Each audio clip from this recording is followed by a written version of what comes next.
forces from Afghanistan, and I was here witnessing the Taliban's first few weeks back in power, and that is the story that is going to be airing later today, the story of this pivotal moment in Afghanistan's history, the story of the return of the Taliban to power. I was here when they announced their interim administration, which, despite promises of this being an inclusive government, was anything but. Of course, only members of the Taliban compose this interim government. I was also here when Afghans took to the streets to present the Taliban with unprecedented resistance, and that is also in that report. The idea really was to give voice to all these different sides, all these different people who may have very different views on what is best for Afghanistan going forward, but who all want a future that is different from Afghanistan's turbulent past. So it's nearly 3 months now since the Taliban took control, and you're back in Kabul.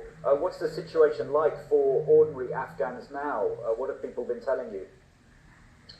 Well, Alistair, the situation is difficult still, very difficult indeed, for everyone here, including for the Taliban.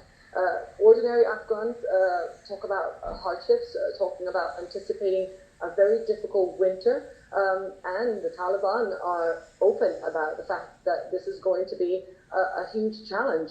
Without cash, they cannot govern, and they still can't access the country's reserves. Some $9 billion are still blocked in the United States. Without that, of course, they can't run the country, they can't pay salaries, they can't buy food or medicine. So the pressure is very much on them. They've created some programs, including a work for food program, where instead of paying workers salaries, they are paying workers with flour. They are hiring some thousands of Afghans to dig the trenches around some cities in Afghanistan. They've also asked people to stop using foreign currency. They've actually banned the use of foreign currency, saying that is damaging for the economy.